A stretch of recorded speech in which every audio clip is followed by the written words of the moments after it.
Hello chers amis, j'espère que vous allez bien.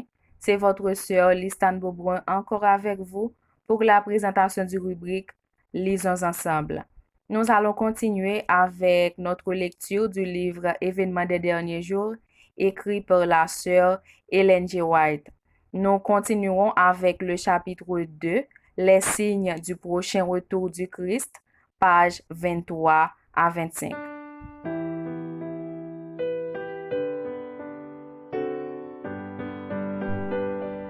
Nous serons confrontés à de fausses doctrines, de faux prophètes s'élèveront, on avancera de faux rêves prophétiques, de fausses visions, mais prêchez la parole. Ne vous laissez pas détourner de la voix de Dieu dans sa parole.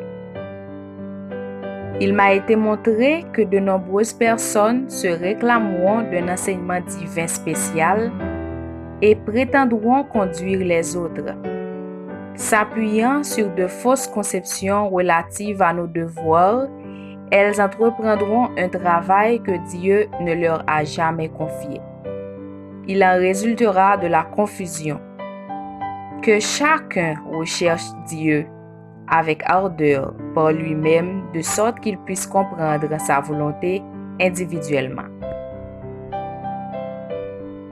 Une expérience avec un faux prophète.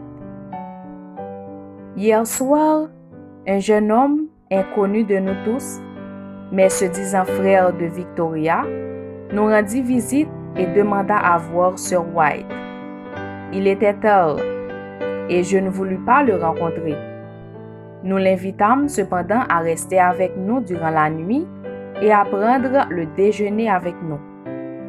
Après notre culte habituel du matin, alors que nous nous apprêtions à vaquer à nos occupations diverses, ce jeune homme se leva et d'un geste impérieux exigea que nous restions assis.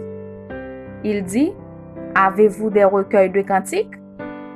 Nous allons chanter un cantique, après quoi je vous adresserai un message. » Je répondis, « Si vous avez un message, donnez-le sans tarder, car nous ne devons pas manquer le courrier et nous n'avons pas une minute à perdre. » Il se mit alors à lire quelque chose qu'il avait écrit, où il déclarait, entre autres choses, que le jugement des vivants avait commencé.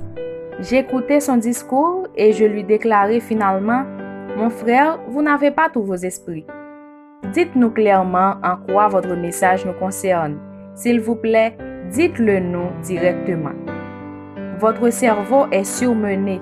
Vous vous y prenez mal. La plupart des choses que vous avez dites sont en accord avec la Bible et nous en croyons chaque mot. Mais vous êtes surexcité. Dites-nous ce que vous avez reçu pour nous. » Alors, il nous dit que nous devions faire nos valises et partir sur le champ à Battle Creek.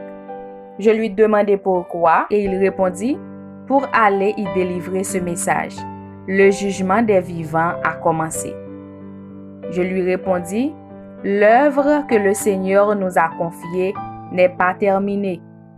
Lorsque notre travail sera achevé ici, nous sommes certains que le Seigneur nous fera savoir que le moment est venu pour nous de déménager à Battle Creek, au lieu de vous enseigner quel est notre devoir. » Je laissai à Frère Starr le soin de continuer la conversation avec lui, tandis que je continuais à écrire.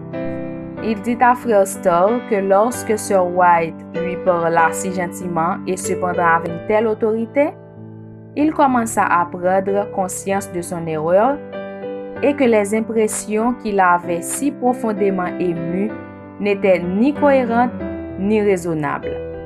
Malgré notre grande famille composée de 10 membres et de 3 visiteurs, nous décidâmes de demander à ce garçon de séjourner avec nous pendant quelque temps.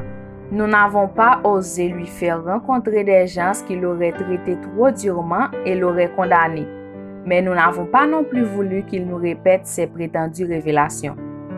Nous le garderons pendant quelque temps afin de mieux le connaître et, si possible, de le conduire sur des chemins sûrs. La gloutonnerie et l'intempérance.